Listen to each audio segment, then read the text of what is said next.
Hello, everybody. This is Mordecai Eaton, and this is Office After Hours.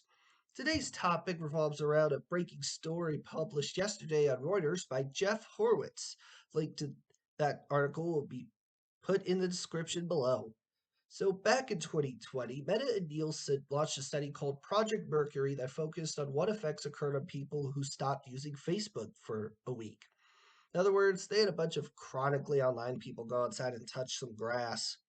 Jokes aside, the results they found on people who went through with the study were that they were less depressed and less lonely and had better mental health overall. However, despite these findings being validated by an inside researcher, Meta decided to withhold the information, claiming that negative press around social media and bad methodology influenced the results.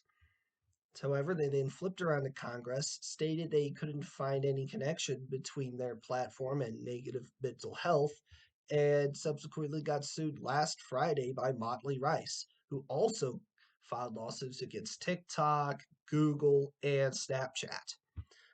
They claim that the platforms encourage children under 13 to use their platform, failed to address child sex abuse claims, and paid child safety organizations to sponsor and push their products further. Surprisingly, Roblox was nowhere to be found in this lawsuit. That's not a joke, by the way. If you don't know, look up what's going on with Roblox after this. All right, back to the main point. Motley's claims against Meta were more detailed than the rest, including absurdly high thresholds for attempted human trafficking and optimization of profits over mental health and safety.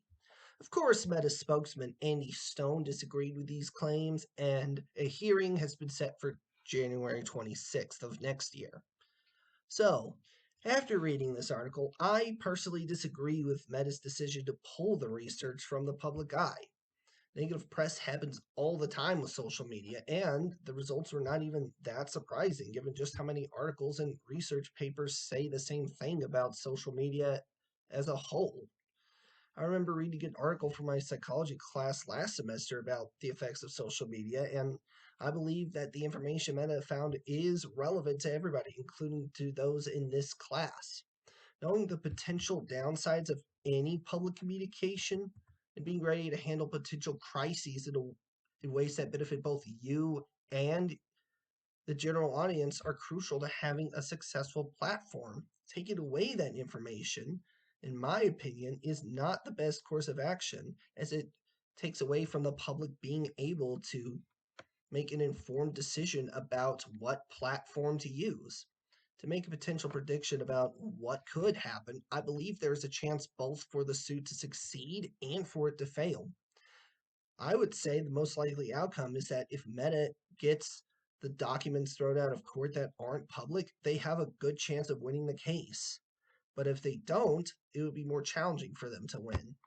It still is an early stage lawsuit, so anything could happen between now and then. In the meantime, hopefully companies on the whole learn to be more transparent with their audiences instead of prioritizing money over health and safety. Roblox. Anyway, that's it for this episode of Office After Hours, and I hope to see you all very soon. Bye bye.